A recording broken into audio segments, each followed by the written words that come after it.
The rain was falling hard outside the small wooden house at the edge of New Haven. The storm clouds rolled over the sky like restless waves, flashing white light every few seconds. Inside the warm glow of the house, Thomas sat alone in his workshop, surrounded by the quiet hum of old machines. The smell of metal and oil filled the air. His hands were steady as he worked on a small drone engine, even though his eyes showed years of tiredness. Thomas was a man who used to laugh a lot, long ago. That was before his wife passed away. Since then, his world had become small and silent. He spent his days fixing things and his nights watching the sky. The stars were his only company, and sometimes he imagined that his wife was up there somewhere beyond them. His daughter, Mira, tried to keep his spirit alive. She was 16 and full of energy, the complete opposite of her father. She had bright eyes and a hopeful smile, but she often worried about him. He had stopped talking to most people after her mother's passing. He smiled for Mira, but the sadness never really left.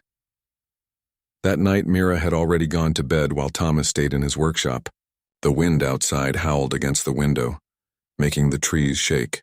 He could hear the old roof creak, but the sound did not bother him. He liked the quiet. He liked the peace of being alone. He picked up a wrench and leaned over the open machine when he heard something strange. It was not the wind. It was not thunder. It was a soft, distant knock. Thomas froze and lifted his head. The sound came again, this time a little louder. 3 knocks, slow and uncertain. He stood up and wiped his hands on a piece of cloth. The knock came from the front door.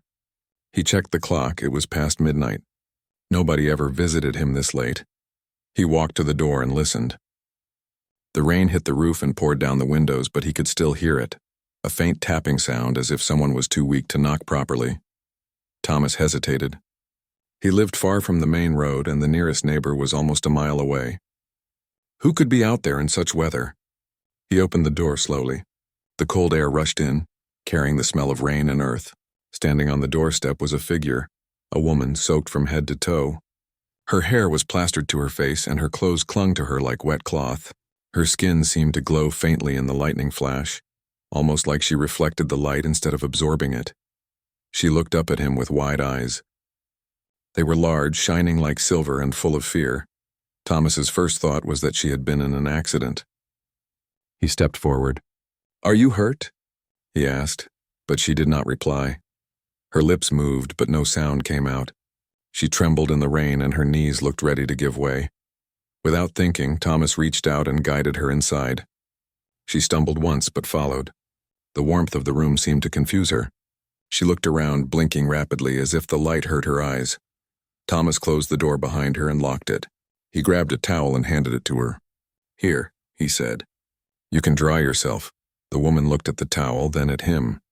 She seemed unsure what to do, but slowly she pressed it against her hair. Her movements were careful and strange, as though she was not used to such simple actions. Thomas noticed that her clothes were unlike anything he had ever seen. The material shimmered faintly like a thin metal cloth, and it had small patterns that moved like waves of light. "Where are you from?" he asked gently, but again she did not answer. She looked frightened, almost like she could not understand him. Mira's footsteps echoed from the stairs. "Dad, who is that?" she called out sleepily. Thomas turned to her. "Someone who needs help," he said. Mira came closer and gasped when she saw the woman. Her eyes, they looked like stars. The woman turned her head toward Mira and smiled faintly. For a moment, the air seemed to change. The lights in the room flickered and a soft hum filled the air. Then it stopped. Thomas frowned. That was strange. "Must be the storm," he muttered, though he did not believe it. He guided the woman to the couch and gave her a blanket. Mira brought her a cup of warm tea. The woman took it carefully, holding it with both hands, watching the steam rise as if she had never seen such a thing before. After a while, she tried to speak. Her voice was soft, broken, and full of effort. The words were not clear, but Thomas caught one sound that repeated several times. "Nah." "Try," he pointed to her and said. "Nara?" She nodded slowly. Her eyes brightened a little, and she repeated the word again, touching her chest. "Nara." Thomas smiled kindly. "All right, Nara, I'm Thomas. This is Mira." Mira waved. "Hi." Nara tilted her head, then copied the motion. "Hi," she said in a quiet, careful tone, as if learning it for the first time. Mira smiled. She's learning fast. Thomas nodded, but his mind was racing. Who was she? Where did she come from? Why was she alone in such a storm wearing clothes that shimmered like that? When Nara finished the tea, she looked around the room curiously. Her eyes focused on the tools on the table and the small machines. She reached toward a broken drone and touched it gently. The moment her fingers brushed the metal, the machine came to life for a second, the propeller spinning on its own before stopping. Thomas and Mira stared in shock. Nara looked down at her hands as if surprised too. Her fingers glowed faintly for a second before the light faded. Thomas stepped forward carefully. "How did you do that?" he asked. Nara seemed frightened again. She shook her head quickly and said something in her own language, her voice trembling. Thomas realized he had scared her. He raised his hands gently. "It's all right. You're safe here." She looked at him, her breathing slowing. Her eyes softened again and she nodded slowly. Mira whispered, "Dad, she's not normal. She's different." Thomas glanced at his daughter. "Different doesn't mean dangerous," he said softly. He went to fetch some dry clothes and placed them on the chair near Nara. When he came back, she was staring out the window. The storm was still raging outside, but her eyes were fixed on the dark sky. She whispered something under her breath. It sounded like a name or a plea. Thomas stood beside her. "Is someone out there?" he asked. She turned to him with sadness in her eyes. For the first time, he noticed how tired she looked, as if she had been running for a long time. She shook her head slowly and pointed upward toward the sky. Then she touched her chest and whispered again, "Home." Thomas understood. "You're far from home," he said quietly. Nara nodded. Something about her tone filled the room with silence. Even the storm seemed distant. Mira looked between them and said, "She's lost, Dad." Thomas nodded again. "Yes, and until she finds her way back, she stays here." Nara looked surprised. She pointed at herself as if asking if he truly meant it. Thomas smiled faintly. "Yes, here, safe. For the first time." She smiled, a soft, grateful smile that reached her glowing eyes. Later that night, when Mira had gone back to bed, Thomas sat in his chair, watching the sleeping woman on the couch. Her skin had a faint light like moonlight resting on her. He felt something he had not felt in years, purpose. He did not know who she was or where she came from. But deep inside, he felt that her arrival was not an accident. Something about her presence felt important, almost like the beginning of something far greater than any of them could imagine. Outside, the rain began to fade, and the clouds parted for a moment. The stars appeared again, shining through the dark sky. Thomas looked up at them through the window. One star flickered brighter than the rest, pulsing softly like a heartbeat. He had no way of knowing that light was not a star at all, but something searching for the woman sleeping in his living room. And far above Earth, in the cold emptiness of space, a signal had already been sent. The morning came slowly after the long night of storm and silence. The sunlight entered through the window, touching the floor with a golden glow. The air was fresh and quiet except for the soft sound of the trees outside.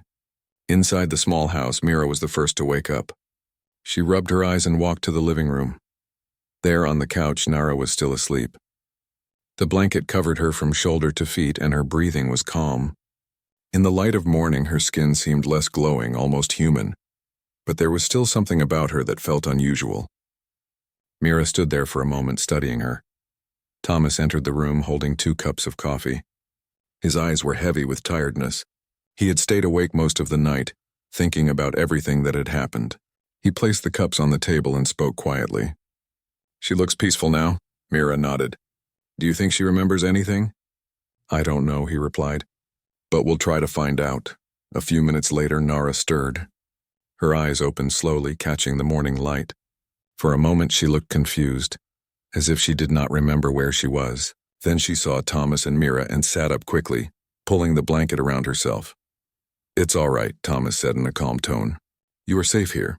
Nara blinked, trying to understand. She looked around the room again, touching the fabric of the couch and the wood of the table like she was still trying to make sense of her surroundings. Mira smiled kindly.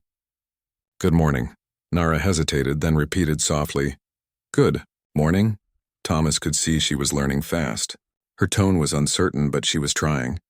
He nodded with approval. "You're doing fine, Nara." She looked at him and smiled slightly. Her face softened and a warmth filled her silver eyes. Later, while Mira made breakfast, Thomas brought a small notebook and a pencil. He drew a simple picture of the Earth and pointed to it. "Earth," he said. Then he pointed to himself. "Thomas." Nara watched closely, then touched the picture and said slowly, "Earth." He smiled. "Yes." Then he drew a question mark and pointed upward to the sky outside. "You, where?" Nara looked at the drawing for a long time. Her face changed as if she was remembering something painful. She took the pencil and drew a circle with small dots around it, then drew a line through the circle to show something broken. She pointed to it and whispered, "Home."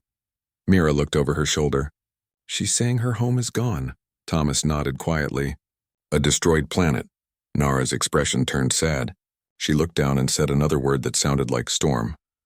She made a motion with her hands like something exploding. Some kind of disaster, Thomas guessed. Maybe her ship crashed here after that. Mira asked, "Can we help her go back?" Thomas did not answer right away. He looked at Nara, at the strange patterns that glowed faintly on her arms. He knew she was not from any place known to humans. Whatever had brought her here was beyond anything Earth had seen. They spent the rest of the morning teaching her words. Nara learned quickly. She repeated everything they said with careful tone, her mind sharp and focused. Sometimes, though, when she looked at objects like the lamp or the clock, her eyes seemed to fill with curiosity mixed with sorrow. At noon, while Thomas worked on a broken drone, Nara sat nearby watching. The quiet hum of tools filled the room. She tilted her head and asked in her soft, careful voice, "Fix machine?" "Yes," Thomas said, smiling. "I fix machines," she pointed at herself. "I fix too. You?" He looked at her with surprise. "You can fix machines?" Nara nodded slowly. She reached toward the half-assembled drone. Her fingers glowed faintly again, and the small circuit inside sparked with light. The drone whirred for a moment, hovering an inch off the table before falling gently back down. Thomas froze. He had not connected the power yet. He looked at her in amazement. "How did you do that?" Nara looked at her hands with uncertainty. "Energy inside," she said slowly. "My kind use light." Mira's eyes widened. "That's incredible." Nara smiled faintly, but then her expression turned serious. "No use before. Hide." Thomas frowned. "Hide from what?" She paused for a long moment as if searching for the right words. Then she whispered, "Hunters." The word hung in the air like a shadow. Mira looked worried. "Hunters, you mean someone is after you?" Nara nodded slowly. She took a deep breath and said, "They follow. They find, they end all life." Thomas felt a chill. "Who are they?" She tried to explain with simple words. "Machines. Not alive, but think. We make them long ago. They change. Now they destroy." Thomas understood at once. "An artificial intelligence war," he said under his breath. Mira's voice trembled. "You mean robots?" Nara nodded again. "Yes, they hunt my people. I run my ship. Crash." Thomas sat back in his chair, his mind racing. "So those machines might be looking for you here?" Nara hesitated, then whispered, "Maybe. I send no signal. But they search always." He rubbed his chin. "We need to keep you hidden then." For the rest of the day, Thomas worked to secure the house. He turned off the communication lines, disabled the radio transmitters, and even covered the windows with reflective panels. Nara watched him silently, understanding the seriousness in his actions. That evening, while they ate dinner together, Mira tried to lighten the mood. "So you used to fix machines too?" she asked Nara. Nara nodded. "I build ships. Energy control. Stars move by us." Mira's eyes sparkled. "You flew between stars?" Nara smiled softly. "Yes, many stars, so bright, so beautiful." Thomas watched them talk, amazed at how quickly Mira had grown attached to her. For years their home had felt quiet and empty, but now it was alive with voices again. After dinner, Thomas went to his workshop to check the old radio. The static was stronger than usual, full of strange patterns. It almost sounded like whispers. He frowned and adjusted the knobs. The signal shifted, producing a rhythmic pulse. It was not a random noise, it was a code. He quickly wrote down the sequence and realized it repeated every 10 seconds. It was coming from the northern sky. He called Mira and Nara to the workshop. "You need to hear this." Nara froze as soon as she heard the sound. Her face turned pale, and the faint glow on her skin flickered like a dimming light. Thomas looked at her.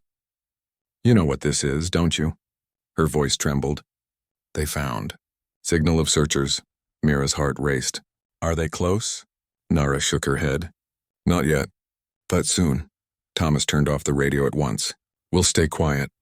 No signals, no lights." They shut down the devices and covered the windows completely. The night returned, heavy and silent. Thomas sat near the door with an old rifle, though he knew it would do little against machines from another world. In the quiet darkness, Nara sat near the fireplace, watching the flames. Mira sat beside her. "Will they hurt us?" she asked softly. Nara looked into the fire. "If they find Earth, they destroy. They end all life that can think." Mira swallowed hard. "Then we can't let that happen." Nara turned to her, touched her hand gently and said, "You are brave. Like your father." Thomas looked at them both. He felt a strange sense of purpose rising inside him. For years he had lived in grief and silence, but now he had something to protect again. Not only his daughter, but maybe the entire planet. Later that night, when Mira was asleep, Nara stood by the window looking up at the stars. Her expression was full of longing and fear. Thomas joined her quietly. "You miss your home?" he said softly. She nodded. "Yes, my world was green and bright. Now only dust." He looked at the stars with her. "We'll make sure Earth doesn't end the same way." She turned to him with a look of gratitude. "You helped me, why?" Thomas smiled sadly. "Because someone once helped me when I was lost, too. It's what humans do." Nara's eyes softened. She looked at him for a long moment, then said quietly, "Maybe that is why your kind can survive what others cannot." Outside, the wind moved through the trees again. Far away beyond the clouds, something vast and cold drifted closer to Earth, following the faint traces of Nara's lost beacon. Inside the small house, 3 lives had already begun to change forever. The days that followed were quiet but tense. Thomas tried to act normal for Mira's sake, but deep inside, he knew something had changed forever. The strange signal they had heard on the radio had stopped, yet he felt uneasy every time he looked up at the night sky. It was as if the stars were watching them. Nara helped him fix small machines around the workshop. She was quiet most of the time, but her presence filled the house with a strange calm. Mira enjoyed talking to her, teaching her new words and showing her simple things like books, drawings, and music. Sometimes Nara would listen to the sound of the guitar and smile faintly, saying it reminded her of light waves from her world. Still, there were moments when Nara looked distant, her silver eyes focused on something far away that only she could see. Thomas noticed this and wondered what she was hiding behind that calm expression. One evening, while the sun was setting, Nara was standing in the backyard watching the sky. The air was cool, and the colors of the sunset painted her skin in shades of gold and red. Thomas walked up beside her. "You've been quiet today," he said softly. She nodded slowly. "I feel movement in the stars." Thomas frowned. "Movement?" Nara pointed upward. "They come." Her words made him uneasy. "How do you know?" "I hear the sound in the silence," she said. "Machines speak to each other in ways that humans cannot hear. The sky whispers to me." Thomas looked up but saw nothing except clouds turning gray as night approached. "You think the hunters are near?" She closed her eyes for a moment, listening to something unseen. Then she opened them again. "Yes, they search. Not here yet, but close." Thomas sighed and rubbed the back of his neck. "Then we need to be ready." That night, after Mira went to bed, Thomas took out some old equipment from his storage room. He had once worked with defense systems before his retirement, and he still had access to old blueprints and security drones. He and Nara worked together to repair them. She showed him how to enhance the sensors with her knowledge of energy circuits. When she touched the devices, the lights glowed brighter than before.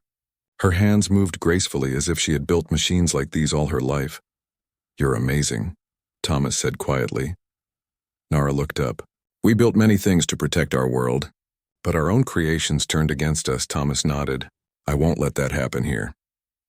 Over the next few days, they built a small defense system around the property. Motion sensors, silent alarms, and a few hidden cameras.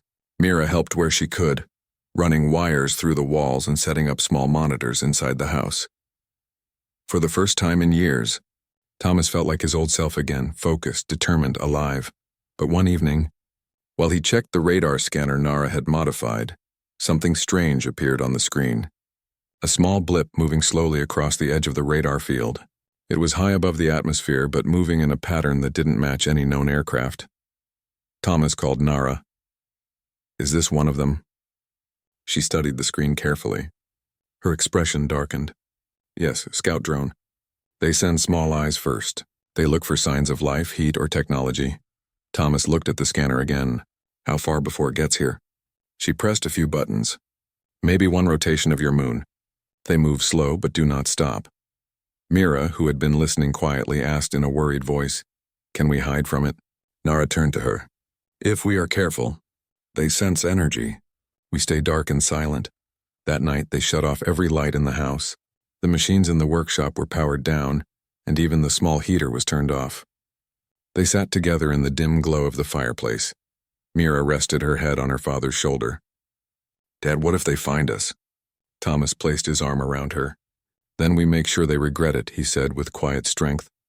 Nara watched the firelight dance across their faces. "You are strong for your kind," she said softly. Thomas smiled faintly. "Humans may be small, but we fight hard when it matters." Outside, the night was silent.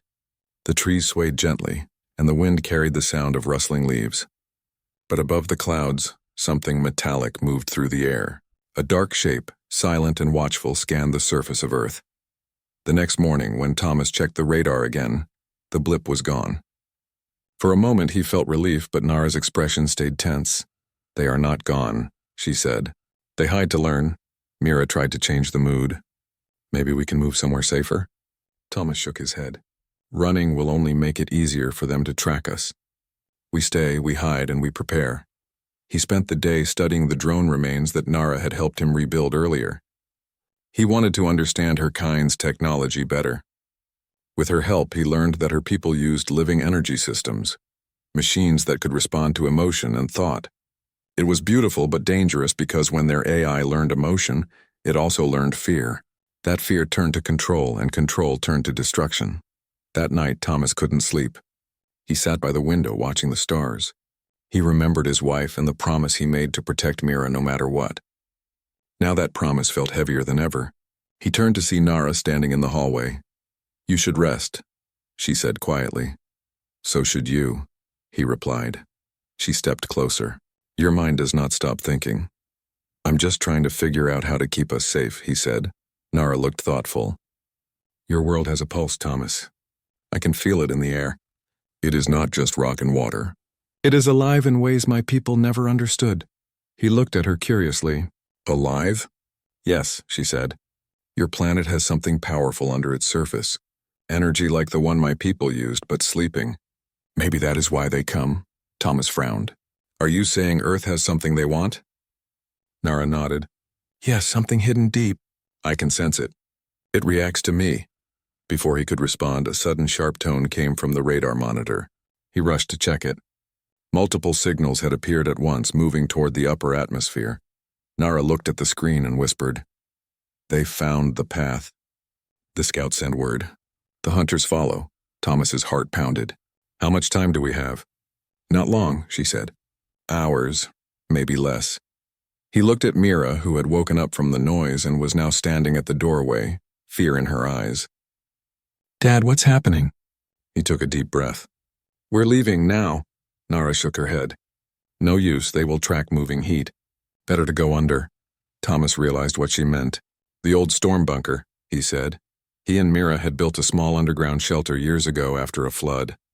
It was deep enough to hide from detection if they blocked the signals properly. They worked quickly, gathering supplies and sealing the entrance once they were inside. Nara touched the walls and released a soft light that merged into the metal, forming a kind of energy shield. Mira looked around in awe. "What did you just do?" "Made us invisible for a short time," Nara said. "They will not see us easily now." Hours passed in silence. The only sound was the faint hum of the shield. Mira sat close to her father, clutching his arm. Nara stayed near the entrance, listening. Then, from far above, came a distant rumble. The ground trembled softly, and a flash of light passed through the cracks in the earth. "They are here," Nara said quietly. Thomas looked at her.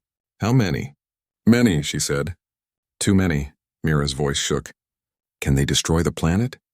Not yet, Nara answered. They study first.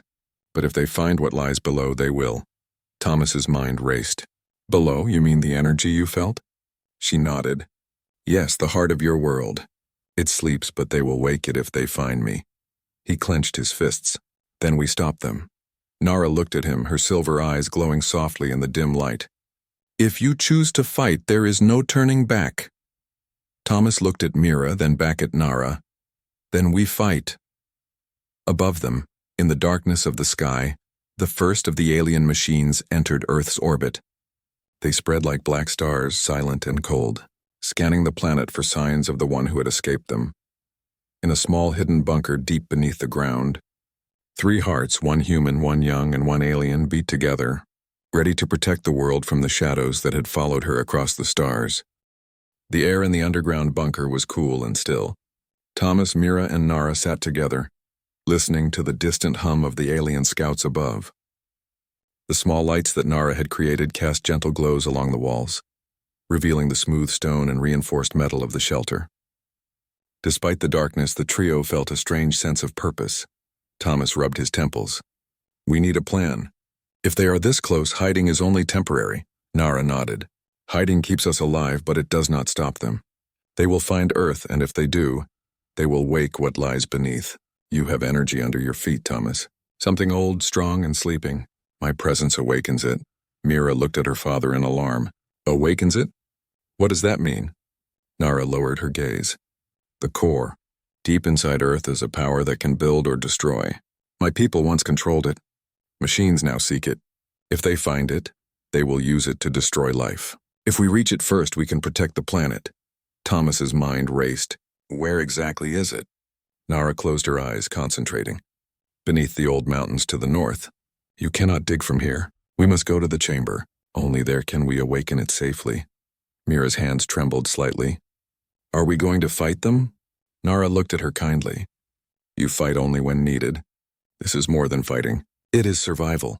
Thomas took a deep breath. He felt the weight of responsibility pressing down on him, heavier than any machine he had ever repaired. Then we go, he said finally. We cannot wait. They prepared to leave the bunker. Thomas gathered supplies, food, water, ropes, and tools. Mira packed blankets and a few personal items. Nara carried a small device shaped like a crystal, which glowed faintly with pulsing light. As they ascended the narrow stairway from the bunker, the distant hum of the alien fleet vibrated in their ears. It was faint but constant, like the heartbeat of a predator. Once outside, the night was clear. The stars shone above, but their light felt heavy, watched. Thomas led the way, keeping the flashlight low to avoid detection. Mira stayed close to him, and Nara moved with grace, her hands occasionally brushing the trees as if feeling the energy around her. After several hours of careful travel, they reached the base of the mountains. The rocky terrain was steep, jagged, and uninviting. Thomas surveyed the area. We'll need to climb carefully. These rocks are loose. Nara pointed to a faint glow in the distance. The entrance is here. We must be cautious. The scouts may follow. Mira swallowed hard. What if they see us? They cannot see what we hide, Nara said. Not yet, but time is short. They climbed carefully, helping each other over jagged stones and steep slopes. Mira's hands were scraped, but Thomas cleaned the wounds gently, murmuring reassurances. Finally, they found a narrow opening in the mountain face. It was a cave, old and hidden, with smooth walls that reflected Nara's faint light. The cave descended into darkness. Nara stepped forward. The core sleeps below. We must enter carefully, Thomas nodded. Lead the way. Inside, the cave twisted and turned, narrowing at points. The air grew warmer as they descended. Strange symbols were etched into the walls, glowing faintly under Nara's touch. These markings, Thomas said, examining them. They look like they are alive. Nara nodded. Yes, they are old energy conduits. They connect the surface to the core. My people built them to protect the power, but the machines learned to read them too. Hours passed as they navigated the labyrinthine tunnels. Mira clung to her father's hand, but she also trusted Nara's guidance. She felt a strange calm in the alien woman's presence, as if her understanding of the world reached beyond Earth itself. Finally, they reached a large chamber. The ceiling was high and the walls glowed with soft, pulsating light. At the center of the chamber lay a crystalline structure, the core. It was massive yet delicate, humming with energy that seemed alive. The light shifted with the movement of their shadows. Nara stepped forward carefully. This is it, the heart of your world. It is old, strong, and wise, but it must be awakened carefully. Any mistake could alert the hunters. Thomas approached cautiously. What do we do?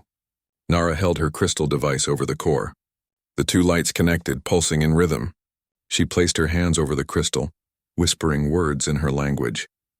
Slowly the core responded. The hum grew stronger, vibrating through the floor and walls. Mira gasped as the energy filled the chamber. It's alive. Yes, Nara said softly. It feels you, Thomas. It senses the intent. Your heart must guide it. Thomas stepped forward. He placed his hands on the crystal. A wave of warmth and energy coursed through him. He could feel the strength of the planet, the pulse of life beneath the surface. It was powerful, pure, and alive in a way he had never imagined. Focus, Nara said. Think of protection, not destruction. You must guide it. Thomas closed his eyes. He thought of Mira, of Earth, of the quiet life they had before the storm. He imagined the planet safe, alive, untouched by the alien machines. Slowly, the core began to glow brighter, the hum growing steady and strong. Suddenly, the ground trembled. The distant hum of the alien scouts intensified. They were arriving faster than expected. We do not have much time, Nara warned. The machines can detect even a small mistake.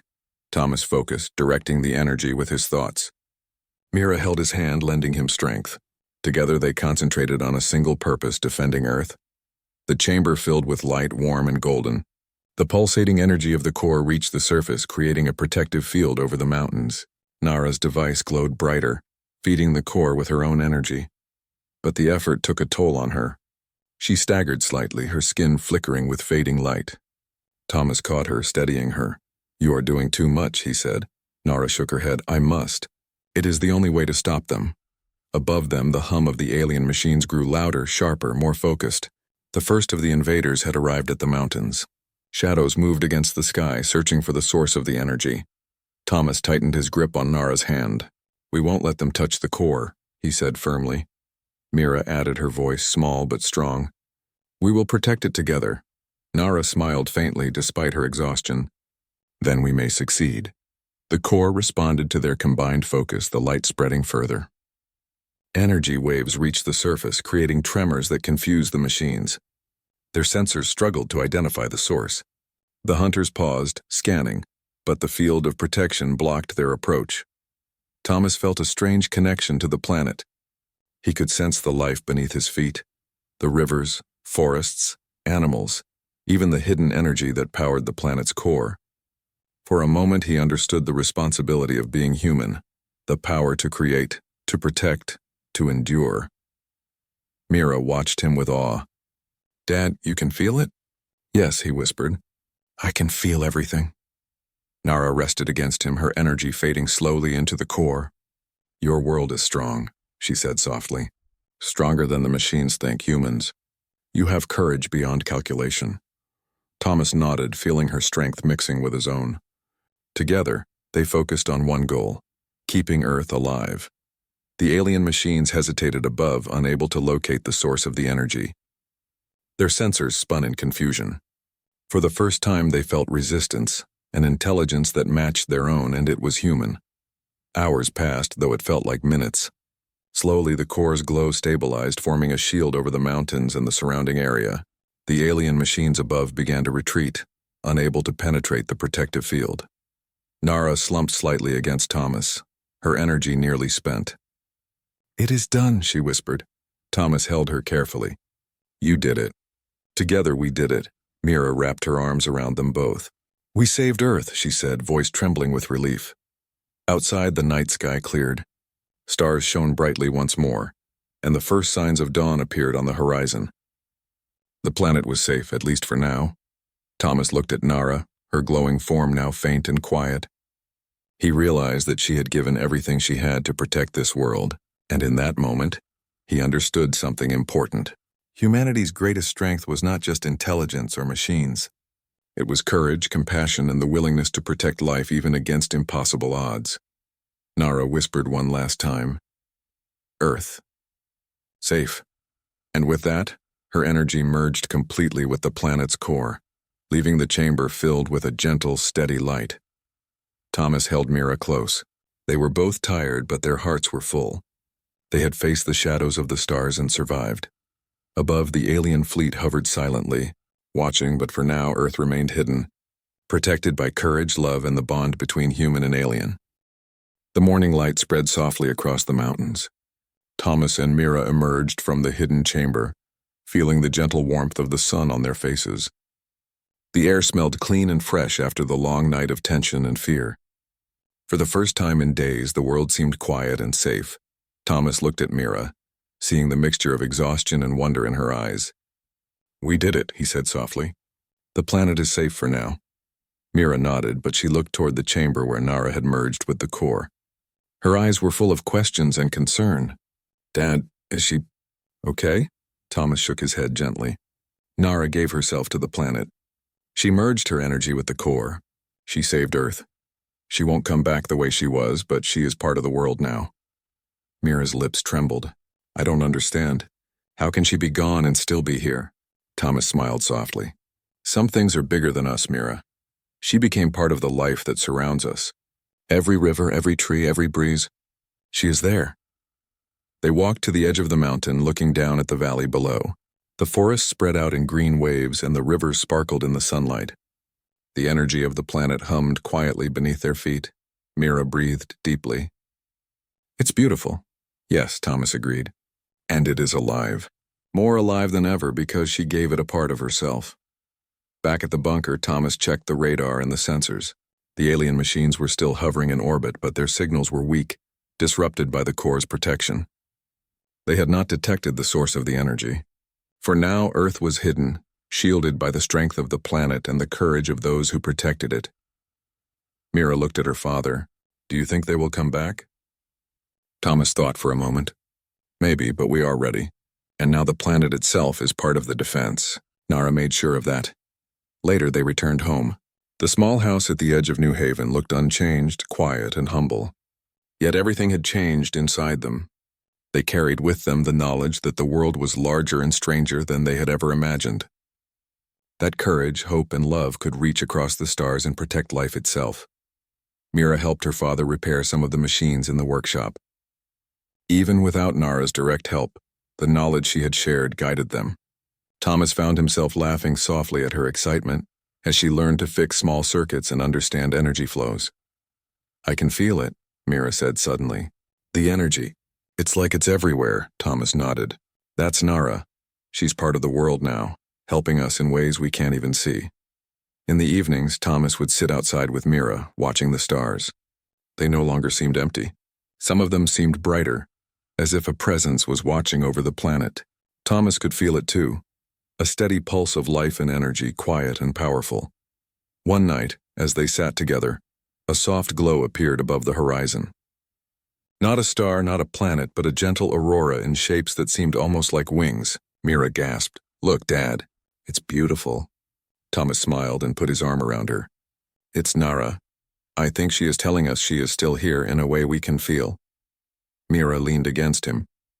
She saved us. Saved the planet, yes, Thomas said. And she showed us something important. Humans are strong because we care. We fight not for power, but for love and life. That is what makes us different. Days passed and life slowly returned to normal. Thomas repaired machines, Mira went to school, and the world seemed ordinary again. But they knew it was not the same. Earth had become a place of wonder, a planet alive in ways most humans could not understand. One evening, Thomas walked to the garage and noticed something strange. A small machine he had left on the bench earlier started to hum softly. Its lights pulsed in rhythm, almost like a heartbeat. He smiled. Nara had left a part of herself, a small gift, so they would always remember. Mira came running. Dad, look! It's alive! Thomas nodded. Yes, she is still with us, helping us, guiding us. She may be gone, but her spirit remains. They both laughed softly, not with fear, but with joy and wonder. The world was larger than they had imagined. Life was stronger than the machines that sought to destroy it. And courage, compassion, and love had proven more powerful than any weapon. Weeks later, Thomas received a message through an old satellite system he had repaired. It was faint, almost impossible to detect, but the pattern was clear. It was a pulse in rhythm with the planet's energy. Nara's pulse. He shared it with Mira. She is still communicating in a way. She wants us to know we are never alone. Mira smiled brightly. We have a friend in the stars, Dad. Yes, Thomas said. And that friend taught us something humans have always known. Even in loneliness, even in fear, we can rise. We can protect life. We can make a difference. Months passed and the world continued its course. Earth spun silently in space, its forests, oceans, and mountains thriving. Humans went about their lives unaware of the threat that had once hovered above them. But Thomas and Mira knew. They had seen the shadows from the sky and faced them. And they had survived. Thomas repaired machines with a renewed sense of purpose. Mira learned and laughed more freely. And sometimes at night they would sit outside, watching the aurora Nara had created, glowing like gentle wings in the sky. Do you think she will ever come back? Mira asked one evening. Thomas shook his head. Not like before. But she is always with us. In the planet, in the energy, in the courage we feel. That is enough, Mira nodded. It is beautiful. Together they looked at the stars, feeling hope and strength that reached beyond the skies. Nara's gift had changed everything. Not just for them, but for all of humanity. They had learned that courage, compassion, and the willingness to protect life were the greatest power of all. In time, Thomas and Mira became known in their small town as people who always helped others. They shared their skills, repaired machines, and taught neighbors how to protect and preserve the world around them. The lessons from Nara had left a mark on their lives, a quiet guidance that moved through everything they did. And though humanity did not yet know the full story, the planet was safe. The hidden core pulsed beneath the mountains, a living heart strengthened by the courage of a father, his daughter, and a lost alien woman who had taught them what it truly meant to protect life. Thomas would often tell Mira quietly as they watched the stars, "Never forget, Mira. Strength is not just in machines, not just in power. It is in kindness and courage and in love. That is what saves worlds." Mira would smile, her eyes reflecting the aurora in the sky. "I will remember, Dad. Always." And so, under the endless sky with the pulse of the planet beneath their feet, Thomas and Mira lived on. They were ordinary humans in an extraordinary universe. Yet through courage, compassion, and the guidance of a friend from the stars, they had touched greatness. Humanity had faced the shadows of the cosmos and emerged stronger, braver and wiser than ever before. Above, the stars shimmered, and somewhere deep in the planet, the faint glow of Nara's energy continued to pulse. A quiet, powerful presence that reminded the world that courage and compassion could survive across galaxies, and that even the smallest acts of kindness could change everything. And in that calm, enduring light, Earth was truly safe.